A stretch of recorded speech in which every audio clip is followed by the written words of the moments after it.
दया और करुणा के अवतार परम पिता परमात्मा प्रभु महावीर के चरणों में कोटिश वंदन नमन। अरिहंत परमात्मा श्रीमंदर स्वामी भगवान के पावन चरणों में कोटिश वंदन नमन। श्री आत्म शमन रतन गुरुवे नमः। आत्म गद्दी को मेरा भाव भरा वंदन नमन। 311 उपवास द्वारा विश्व कीर्तिमान स्थापित करने वाले तपाचार्या तप चक्रेश्वरी उपरवर्तनी गुरनी मैया श्री मोहन माला जी महाराज साहब के पावन चरणों में कोटिश वंदन नमन। मेरे जीवन पर अनंत उपकार करने वाले, धर्म का दिव्य दान देने वाले आराध्य गुरनी मैया के पावन चरणों में कोटिश वंदन नमन। राष्ट्र में, देश में, नगर में, शहर में, गांव में, घर घर में, पूरे संघ समाज में आपके पुण्य पुद्गलों से शांति के दिव्य ऊर्जा से सबके मन में, घर में शांति का वास हो। हे शांतिनाथ भगवान, आपके शुक्ल ध्यान में शरीर के जितने भी शांति में शुभ पुद्गल आज भी इस ब्रह्मांड में विद्यमान है, हम सब उसका आलंबन लेते हैं। अपनी भावना, मन के भावों को यानी अपने संकल्प को दोहराते हुए या संकल्प लेते हुए कि शांतिनाथ भगवान का ये पावन अनुष्ठान, ये पावन कथा हम क्यों करना चाहते हैं, क्या हमारे मन का भाव है। एक मंगल भाव सभी के लिए जरूर होना चाहिए, एक प्रार्थना जरूर होनी चाहिए कि 84 लाख जीवा योनि के सभी जीवों को शांतिनाथ भगवान आपकी शांति में ऊर्जा से सबको शांति मिले, सभी स्वस्थ रहें, सबका भला हो, सबका कल्याण हो, सबका मंगल हो, सबको आनंद मिले। तो आओ शांति कथा प्रारंभ करते हैं। प्रभु को वंदन करते हुए, शांतिनाथ भगवान के शासन देव, शासन माता का वंदन करते हुए, नमन करते हुए शांति कथा को प्रारंभ करते हैं। पहले जो सिद्धिदायक मंत्र है, इस मंत्र को 21 बार सभी ने मेरे साथ बोलना है। ओम ह्रीं श्रीं शांतिनाथाय सर्वविघ्न विनाशाय सर्व सिद्धिं कुरु कुरु ह्रीं नमः। ओम ह्रीं अर्हं श्री शांतिनाथाय सर्वविघ्न विनाशाय सर्व सिद्धि कुरु कुरु ह्रीं नमः। ओम ह्रीं अर्हं श्री शांतिनाथाय सर्वविघ्न विनाशाय सर्व सिद्धि कुरु कुरु ह्रीं नमः। ओम ह्रीं अर्हं श्री शांतिनाथाय सर्वविघ्न विनाशाय सर्व सिद्धि कुरु कुरु ह्रीं नमः। ओम ह्रीं अर्हं श्री शांतिनाथाय सर्वविघ्न विनाशाय सर्व सिद्धि कुरु कुरु ह्रीं नमः। ओम ह्रीं अर्हं श्री शांतिनाथाय सर्वविघ्न विनाशाय सर्व सिद्धि कुरु कुरु ह्रीं नमः। ओम ह्रीं अर्हं श्री शांतिनाथाय सर्वविघ्न विनाशाय सर्व सिद्धि कुरु कुरु ह्रीं नमः। ओम ह्रीं अर्हं श्री शांतिनाथाय सर्वविघ्न विनाशाय सर्व सिद्धि कुरु कुरु ह्रीं नमः। ओम ह्रीं अर्हं श्री शांतिनाथाय सर्वविघ्न विनाशाय सर्व सिद्धि कुरु कुरु ह्रीं नमः। ओम ह्रीं अर्हं श्री शांतिनाथाय सर्वविघ्न विनाशाय सर्व सिद्धि कुरु कुरु ह्रीं नमः। ओम ह्रीं अर्हं श्री शांतिनाथाय सर्वविघ्न विनाशाय सर्व सिद्धि कुरु कुरु ह्रीं नमः। ओम ह्रीं अर्हं श्री शांतिनाथाय सर्वविघ्न विनाशाय सर्व सिद्धि कुरु कुरु ह्रीं नमः। ओम ह्रीं अर्हं श्री शांतिनाथाय सर्वविघ्न विनाशाय सर्व सिद्धि कुरु कुरु ह्रीं नमः। ओम ह्रीं अर्हं श्री शांतिनाथाय सर्वविघ्न विनाशाय सर्व सिद्धि कुरु कुरु ह्रीं नमः। ओम ह्रीं अर्हं श्री शांतिनाथाय सर्वविघ्न विनाशाय सर्व सिद्धि कुरु कुरु ह्रीं नमः। ओम ह्रीं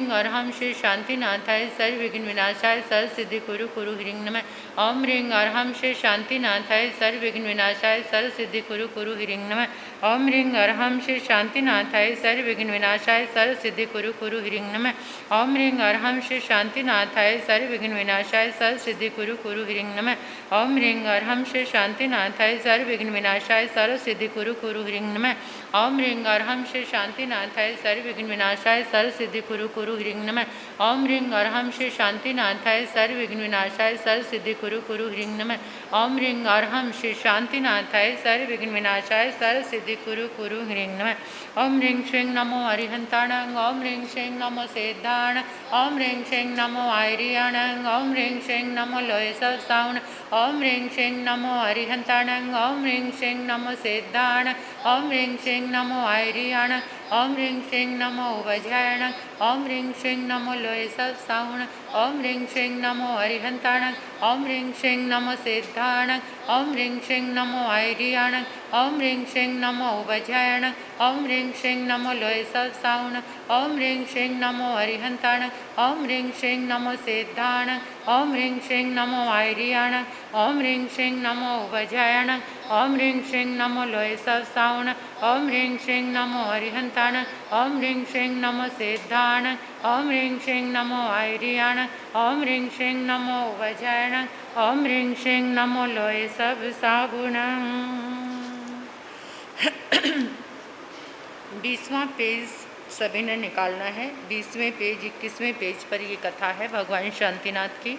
मेघरथ राजा जिन्होंने कबूतर की रक्षा की, भगवान शांतिनाथ की प्रस्तुत कथा परम पावनी, 3 भुवन भावनी है। इस कथा की महिमा महान है, अलौकिक है, अपूर्व और अनुपम है। ये प्रीति और वात्सल्य को देने वाली है। इस कथा से पाप ताप का शमन होता है, नाश होता है, दैत्य और दुर्भाग्य का दमन होता है, निराशा वहाँ से भाग जाती है, उमंग उत्साह बढ़ता है, अरहम का वरण होता है। ये कामनाओं का कल्पतरु और कामधेनु है।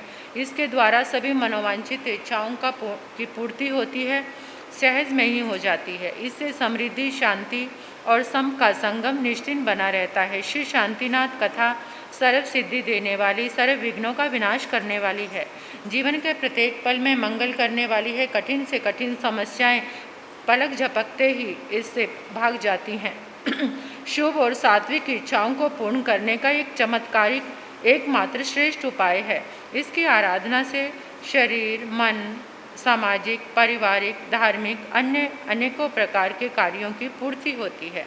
आवश्यकता आविष्कार की जननी है। इसी नियम से जब जब किसी देश को किसी काल विशेष में जिस बात की आवश्यकता होती है, जिसके लिए उस देश के सारे लोगों की एक स्वर से प्रबल भावना और मांग होती है, जिस समय हर घड़ी उस देश के सब नर नारियों के मुंह से मात्र एक वही बात निकलती है, कालचक्र के चौथे आरे का नियम है कि उस समय देश में वहाँ के संपूर्ण अबाल वृद्ध नर नारियों की उस एक ही मांग और प्रबल भावना की इच्छाओं की सुदर्श शक्ति से एक महान परम पुण्यवानी, परम तेजस्वी जीव देवलोक से चलकर यहाँ पर आते हैं। उस काल में पशु बलि और नरमेघ युगों की धूम मची हुई थी। मुँह कबोध और निर्बल प्राणियों की पत्थर तक को पिघला देने वाली आहों से वहाँ के वातावरण का शोक ताप गलाने की सांसें ले रहा था। जब यहाँ की सारी भूमि ने बलिदानों के बहते खून से लाल चादर ओढ़ ली थी, उस अन्याय और अत्याचार का जड़मूल से उच्छेदन करने के भगवान महावीर इस धरती पर आए थे। इसी प्रकार आज से हजारों वर्ष पहले जब ऋषभदेव भगवान से लेकर 15वें तीर्थंकर धर्मनाथ जी मोक्ष में पधार गए थे, तब उस समय हस्तिनापुर और नगर के भूभाग पर महामारी का प्राणांतक प्रकोप फैला हुआ था। जहाँ कहीं भी निकल कर देखा जाता तो ऐसे दिखाई देता था कि जंगलों में मुर्दों को ढो ढो कर ले जाया जा रहा है। सारी की सारी वन भूमि शमशान में बदल गई थी। बस्ती के बाहर भी निकल कर देखा जाता तो केवल शमशान ही नजर आते थे। बढ़ते जब मृत्यु संख्या हद से अधिक बढ़ गई तो लोग घबराकर थक्करों यूं ही जंगलों में मुर्दों को फेंक कर आने लगे। सारा वायुमंडल एक ही आवाज़ से गूंज उठा था, वो थी रोने की, चिल्लाने की आवाज़ें। सारी प्रजा त्रस्त और भयभीत होकर त्राही त्राही की पुकार मचा रही थी। सभी ने एकमत होकर हृदय से, प्राण से पतितोद्धारक दीन बंधु अशरण शरण प्रभु को पुकारा, अभ्यर्थनाएं की। वो आते अवश्य हैं जब हम पहले भोले बाले बालक के समान एकदम सरल बन जाएं, तभी तो हम उसकी शरण को पा सकते हैं। ऐसे विकट समय में सर्वासिद्ध नामक अनुत्तर विमान के एक जीव अपनी 33 सागरोपम की आयु को पूर्ण करके हस्तिनापुर के मनमोहक प्यारे से नगर में विश्वसेन राजा की परम आज्ञाकारिणी धर्मात्मा धर्मपत्नी अचिरा देवी की कोख में आए। जब भगवान शांतिनाथ जी का जीव स्वर्ग से चलकर माता की कोख में आया तो माता ने अर्धनित अवस्था में 14 शुभ स्वप्न देखे। हाथी, बैल, सिंह, लक्ष्मी, फूलों की माला, चंद्र, सूर्य, ध्वजा, कलश, सरोवर सहित पद्म, शीर, सागर, देव, विमान, रत्नों की राशि और निर्धूम अग्नि के ये 14 शुभ स्वप्न देखे। इन सपनों को देखकर महारानी सजग हो बैठ गई और अपने स्वप्नों के ऊपर विचार करने लगी। उसे तत्काल जान पड़ा कि ये तो बहुत ही परम पुण्य देने वाले स्वप्न हैं। इससे मुझे एक दिव्य पुत्र रत्न की प्राप्ति जरूर होगी। ऐसे श्रेष्ठ विचार करते हुए जहाँ उसके पतिदेव सोए हुए थे वहाँ पर आई। उन्होंने राजा विजयसेन को सजग होकर जगाया और वो भी सजग होकर बैठे और वहाँ पर उनके आने का कारण पूछा।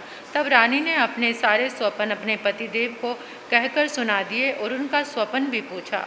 राजा उनके मुंह से सपनों की बात सुनकर कहने लगे, प्रिय, ये सभी स्वप्न शीघ्र ही उत्तम फल देने वाले हैं, महान मांगलिक भी हैं। इनके प्रभाव से धन जन और राज्य की अभिवृद्धि, राजा और राज प्रजा चयन करेंगे।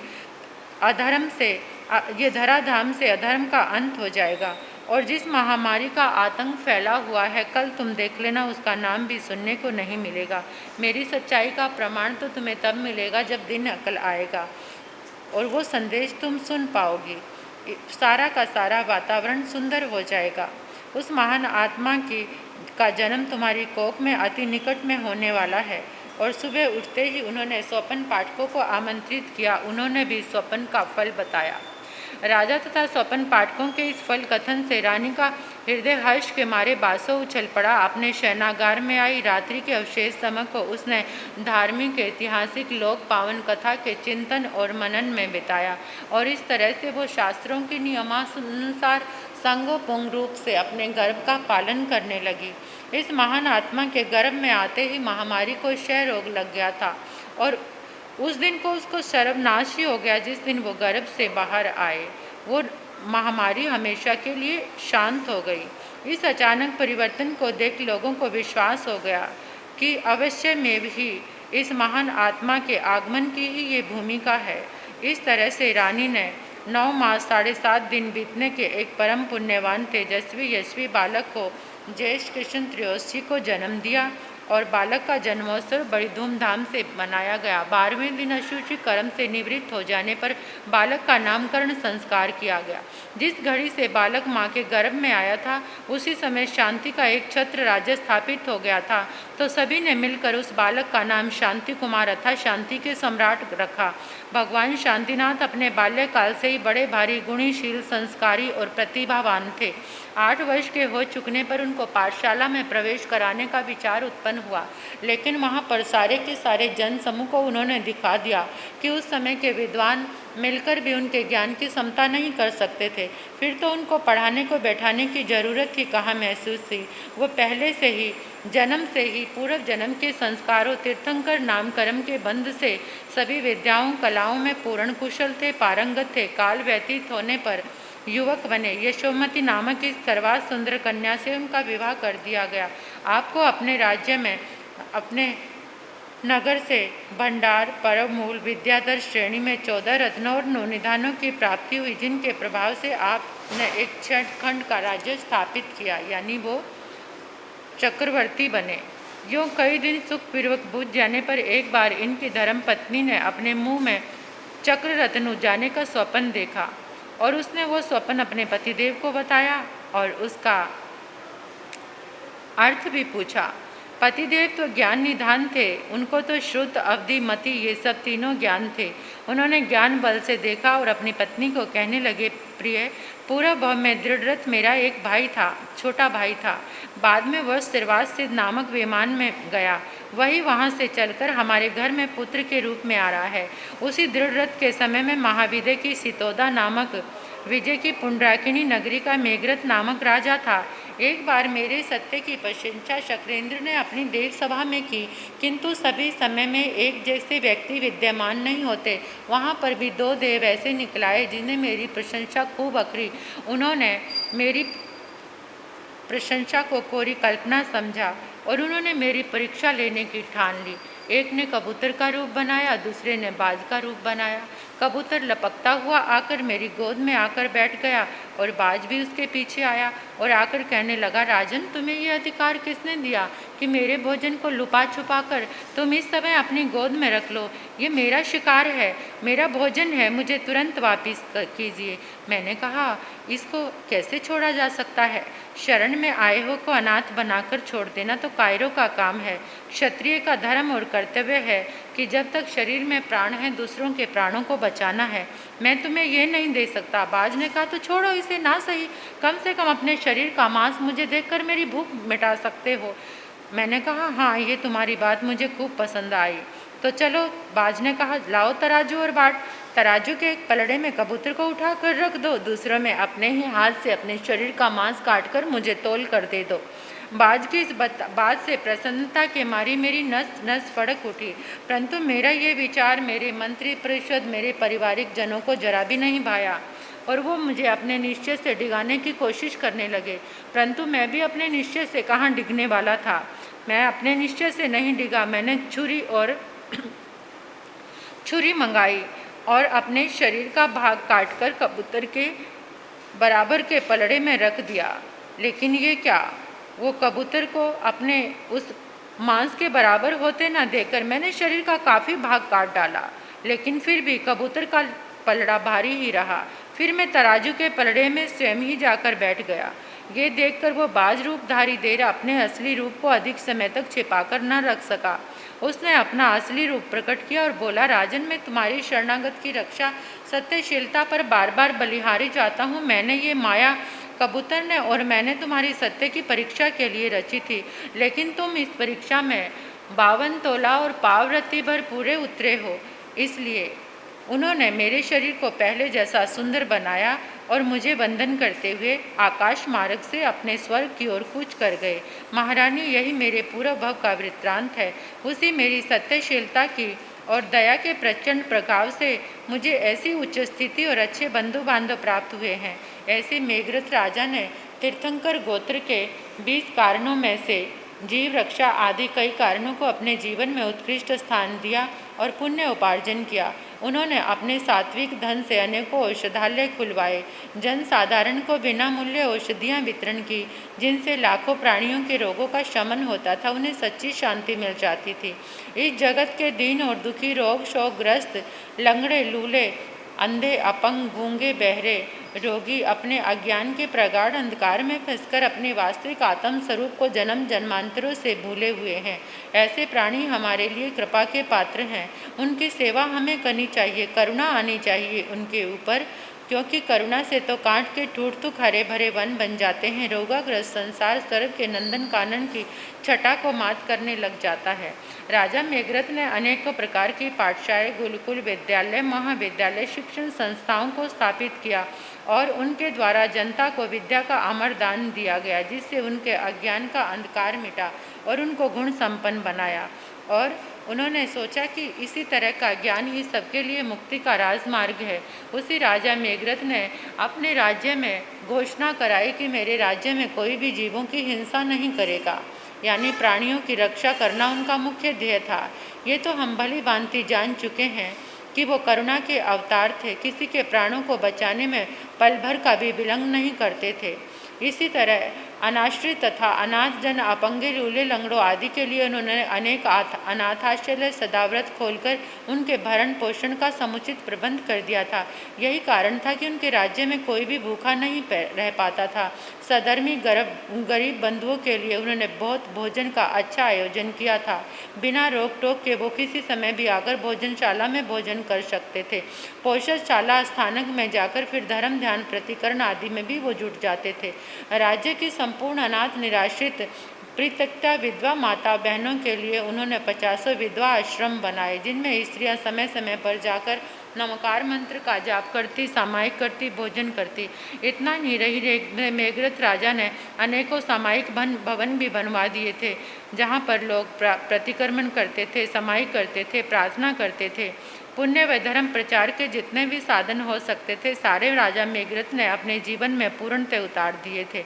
उनके इस पुण्य तथा धर्म प्रचार के कार्यों को देखकर उनके शत्रु तक उनकी सराहना करने से न चूकते थे और इस तरह से न्याय नीति पूर्वक 20 बोलों से तीर्थंकर पद पुण्य उपार्जन कर वो दीक्षित होकर उत्कृष्ट संयम का पालन करके स्वास्थ्य सिद्ध विमान में देवरूप में उत्पन्न हुए थे और वहीं से वही मेघरथ राजा का जीव यहाँ हस्तिनापुर में शांतिनाथ भगवान के रूप में आया। इन्हीं शांतिनाथ भगवान ने लोक कल्याण के लिए अपने 6 खंडों का राज्य का परित्याग किया। कृष्ण चतुर्दशी को दीक्षा धारण की। दीक्षा के कुछ काल के पश्चात ही पौष शुक्ल नवमी के दिन चारों घनघाती कर्मों का नाश किया, केवल ज्ञान पाया। तीर्थंकर हो 34 सती से 35 प्रकार की वाणी से संयुक्त हुए और इस तरह से उन्होंने 4 तीर्थों की स्थापना की, चतुर्विध संघ की स्थापना की, जहाँ पर सभी जीवों को आकर शांति मिलती थी। और अंत में एक दिन ज्येष्ठ कृष्णा त्रयोदशी को अपने शेष 4 आघाती कर्मों का विनाश करके शांतिनाथ भगवान मोक्ष धाम को पधार गए। बोलिए श्री शांतिनाथ भगवान की। भगवान शांतिनाथ की ये पावन कथा महान मंगलमयी और आनंद प्रदायिनी है। जहाँ भी इसका पठन पाठन मनन होता है वहाँ निश्चय पूर्वक शांति का संचार हो जाता है। इस कथा के करने कराने से धन वैभव की अभिवृद्धि होती है, परंतु होनी चाहिए सात्विक श्रद्धा अटल विश्वास के साथ। इससे निर्धन धनवान हो जाते हैं। जिनके पुत्र नहीं है उन्हें संतान की प्राप्ति होती है। रोगाग्रस्त व्यक्ति रोग ग्रस्त जो हैं वो दूर उससे स्वस्थ हो जाते हैं। इसके नित्य पठन पाठन से भूत प्रेत पिशाच वाण व्यंत्री डाकनी शाकनी आदि की बाधा भी दूर हो जाती है। मनोवांछित कार्यों की सिद्धि मिलती है। अधिक क्या, भगवान शांतिनाथ की पावन कथा को पढ़ने पढ़ाने से सभी प्रकार के दैहिक दैविक पौद्गलिक तापों का नाश होकर अक्षय चीर शांति की यानी मोक्ष की शांति मिलती है। बोलिए श्री शांतिनाथ भगवान की। ओम ह्रीं श्रीं नमो अरिहंताणं। ओम ह्रीं श्रीं नमो सिद्धाण। ओम ह्रीं श्रीं नमो आयरियाणं। ओम ह्रीं श्रीं नमो वज्रायण। ओम ह्रीं श्रीं नमो लोय सब सावणं। ओम ह्रीं श्रीं नमो अरिहंताण। ओम ह्रीं श्रीं नमो सिद्धाण। ओम ह्रीं श्रीं नमो आयरियाणं। ओम ह्रीं श्रीं नमो वज्रायण। ओम ह्रीं श्रीं नमो लोय सब सावण। ओम ह्रीं श्रीं नमो अरिहंताणं। ओम ह्रीं श्रीं नमो सिद्धाण। ओम ह्रीं श्रीं नमो आयरियाणं। ओम ह्रीं श्रीं नमो वज्रायण। ओम ह्रीं श्रीं नमो लोय सब सावण। ओम ह्रीं श्रीं नमो अरिहंताणं। ओम ह्रीं श्रीं नमो सिद्धाण। ओम ह्रीं श्रीं नमो आयरियाण। ओम ह्रीं श्रीं नमो वज्रायणं। ओम ह्रीं श्रीं नमो लोय सब सावण। ओम ह्रीं श्रीं नमो अरिहंताणं। ओम ह्रीं श्रीं नमो सिद्धाण। ओम ह्रीं श्रीं नमो आयरियाण। ओम ह्रीं श्रीं नमो वज्रायणं। ओम ह्रीं श्रीं नमो लोय सब सावण। ओम ह्रीं श्रीं नमो अरिहंताणं। ओम ह्रीं श्रीं नमो सिद्धाण। ओम ह्रीं श्रीं नमो आयरियाणं। ओम ह्रीं श्रीं नमो वज्रायण। ओम ह्रीं श्रीं नमो लोय सब सावणं। ओम ह्रीं श्रीं नमो अरिहंताण। ओम ह्रीं श्रीं नमो सिद्धाणं। ओम ह्रीं श्रीं नमो आयरियाण। ओम ह्रीं श्रीं नमो वज्रायणं। ओम ह्रीं श्रीं नमो लोय सब सावण। ओम ह्रीं श्रीं नमो अरिहंताणं। ओम ह्रीं श्रीं नमो सिद्धाण। ओम ह्रीं श्रीं नमो आयरियाणं। ओम ह्रीं श्रीं नमो वज्रायण। ओम ह्रीं श्रीं नमो लोय सब सावणं। ओम ह्रीं श्रीं नमो अरिहंताण। ओम ह्रीं श्रीं नमो सिद्धाणं। ओम ह्रीं श्रीं नमो आयरियाण। ओम ह्रीं श्रीं नमो वज्रायणं। ओम ह्रीं श्रीं नमो लोय सब सावण। ओम ह्रीं श्रीं नमो अरिहंताणं। ओम ह्रीं श्रीं नमो आयरियाणं। ओम ह्रीं श्रीं नमो वज्रायण। ओम ह्रीं श्रीं नमो लोय सब सावणं। ओम ह्रीं श्रीं नमो अरिहंताण। ओम ह्रीं श्रीं नमो सिद्धाण। ओम ह्रीं श्रीं नमो आयरियाण। ओम ह्रीं श्रीं नमो वज्रायण। ओम ह्रीं श्रीं नमो लोय सब सावणं। दूसरी कथा निसंतान सेठ पूर्णभद्र की है। सेठ के यहाँ पर संतान नहीं थी। महापुरुष कहते हैं, आचार्य कहते हैं कि जिनको धन वैभव यश कीर्ति सम्मान पाना हो, संतान सुख की जिनको प्राप्ति ना हो पाई हो, जो पीर पैगंबर आदि देवी देवताओं की मन्नतें मानते मानते थक गए हों, उनके लिए शांतिनाथ भगवान की कथा कल्पलता के समान फलदाता सिद्ध होती है। बहुत सारी ऐसी घटनाओं को यहाँ प्रस्तुत कर रहे हैं जिन्होंने शांतिनाथ भगवान की कथा का शरण लिया और उनकी सभी मनोकामना पूर्ण हुई, लेकिन वो सात्विक आस्था और विश्वास के साथ होनी चाहिए। आज से लगभग 3000 वर्ष पूर्व अरिष्टनेमी भगवान के अंतिम समय शासनकाल की बात है कि बिहार प्रांत में भगीरथी तट पर मणिपुर नाम का एक सुंदर नगर था। पूर्णभद्र नाम का वहाँ सेठ निवास करता था। उसके सब कुछ था, अपार धन का स्वामी था, नगर सेठ था, लेकिन फिर भी सारी प्रजा उसको आदर की दृष्टि से भी देखती थी। इतना सब कुछ होने के बाद सेठ के आगे संसार सूना था, क्योंकि वो संतानहीन था, उसके संतान नहीं थी। सेठ और सेठानी दोनों इसी कारण से चिंतातुर शोकातुर होकर कुछ देर के लिए बैठकर रो धो लेना उनका एक काम सा बन गया था।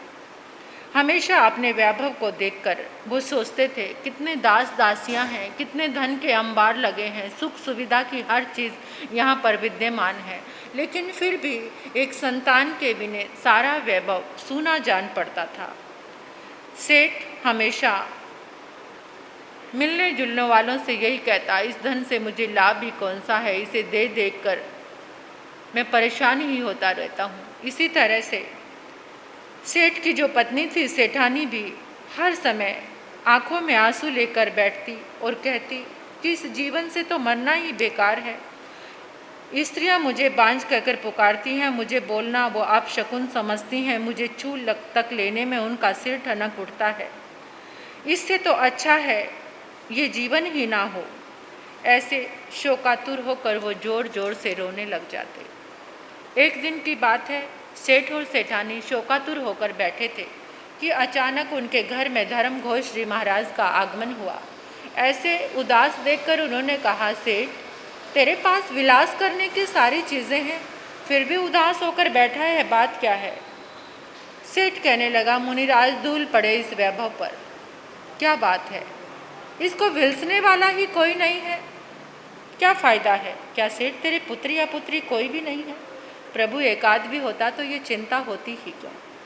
तो उसने मुनिराज ने कहा कि घबराओ नहीं, एक बार तुम विधि विधान के साथ शांतिनाथ भगवान की कथा कराओ। ये कथा अति फलदाता है, इससे तुम्हारे घर में तुम्हारी इच्छा की पूर्ति होगी।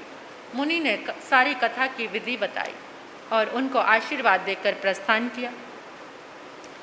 उसी दिन सेठ ने विश्वास और श्रद्धा के साथ ये निश्चय करके मन में कि मैं अवश्य ही पुत्र धन से संपन्न बनूंगा, और उसने शांतिनाथ भगवान की कथा कराई। शांतिनाथ भगवान की कथा कराकर उसके मन में अपार आनंद हुआ। और एक दिन, कुछ ही दिनों के बाद, एक दिन सेठानी ने रात में एक स्वप्न देखा। आम के वृक्ष को पके हुए फलों से लदा देखा। सेठानी सजग हुई, पतिदेव को बताया। दोनों को विश्वास हो गया कि हमारे सुने घर को चहकाने वाले एक पुत्र रत्न का जन्म जरूर होगा। इस तरह से कुछ दिनों बाद सेठानी गर्भवती हुई। 10 मास के चलते सेठानी ने एक सुंदर पुत्र को जन्म दिया। पूरा उत्सव मनाया गया, बधाइयाँ बांटी जाने लगी और पूरे नगर को सजाया गया। गुरुदेव के चरणों में बार बार दोनों कृतज्ञता ज्ञापित करने लगे। और वहाँ जितने भी याचक आए, जितने भी निर्धन लोग आए, सबको उन्होंने अपार धन दिया, बधाइयाँ बांटी, अनुकंपा फैलाई, दान दिया। और सेठ ने एक सार्वजनिक विराट सभा को बुलाया। उस सभा में कहा कि देखो, जिसके जिसके जीवन में जो कमी है वो एक बार शांतिनाथ भगवान की कथा करा लें, और विधि विधान के साथ कराएं, श्रद्धा भक्ति के साथ कराएं, उनकी इच्छा जरूर फलित होगी। मेरे यहाँ पुत्र का जन्म भगवान शांतिनाथ की कथा के पावन प्रभाव से ही हुआ है। इस तरह से उस विराट सभा में अनेकों मनुष्य जैन धर्म की शरण में आ गए, और भविष्य में वो दंपति अपने पौद्गलिक सुखों को छोड़कर उन्होंने श्रावक धर्म को अंगीकार किया और सद्गति को प्राप्त किया। बोलिए श्री शांतिनाथ भगवान की जय। ओम ह्रीं श्रीं नमो अरिहंताणं, ओम ह्रीं श्रीं नमो सिद्धाणं, ओम ह्रीं श्रीं नमो आयरियाणं, ओम ह्रीं श्रीं नमो वज्रायणं, ओम ह्रीं श्रीं नमो लोय ससावण, ओम ह्रीं श्रीं नमो अरिहंताणं, ओम ह्रीं श्रीं नमो सिद्धाण, ओम ह्रीं श्रीं नमो आयरियाण, ओम ह्रीं श्रीं नमो वज्रायण, ओम ह्रीं श्रीं नमो लोय ससावण, ओम ह्रीं श्रीं नमो अरिहंताण, ओम ह्रीं श्रीं नमो सिद्धाण, ओम ह्रीं श्रीं नमो आयरियाण, ओम ह्रीं श्रीं नमो वज्रायण, ओम ह्रीं श्रीं नमो लोय ससावण, ओम ह्रीं श्रीं नमो अरिहंताण, ओम ह्रीं श्रीं नमो सिद्धाण, ओम ह्रीं श्रीं नमो आयरियाण, ओम ह्रीं श्रीं नमो वज्रायण, ओम ह्रीं श्रीं नमो लोय ससावण, ओम ह्रीं श्रीं नमो अरिहंताण, ओम ह्रीं श्रीं नमो सिद्धाण, ओम ह्रीं श्रीं नमो आयरियाण, ओम ह्रीं श्रीं नमो वज्रायण, ओम ह्रीं श्रीं नमो लोय ससावण, ओम ह्रीं श्रीं नमो अरिहंताण, ओम ह्रीं श्रीं नमो सिद्धाण, ओम ह्रीं श्रीं नमो आयरियाण, ओम ह्रीं श्रीं नमो वज्रायण, ओम ह्रीं श्रीं नमो लोय ससावण, ओम ह्रीं श्रीं नमो अरिहंताण, ओम ह्रीं श्रीं नमो सिद्धाण, ओम ह्रीं श्रीं नमो आयरियाण, ओम ह्रीं श्रीं नमो लोय ससावण, ओम ह्रीं श्रीं नमो अरिहंताण, ओम ह्रीं श्रीं नमो सिद्धाण, ओम ह्रीं श्रीं नमो आयरियाण, ओम ह्रीं श्रीं नमो वज्रायण, ओम ह्रीं श्रीं नमो लोय ससावण, ओम ह्रीं श्रीं नमो अरिहंताण, ओम ह्रीं श्रीं नमो सिद्धाण, ओम ह्रीं श्रीं नमो आयरियाण, ओम ह्रीं श्रीं नमो वज्रायण, ओम ह्रीं श्रीं नमो लोय ससावण, ओम ह्रीं श्रीं नमो अरिहंताण, ओम ह्रीं श्रीं नमो सिद्धाण, ओम ह्रीं श्रीं नमो आयरियाण, ओम ह्रीं श्रीं नमो वज्रायण, ओम ह्रीं श्रीं नमो लोय ससावण।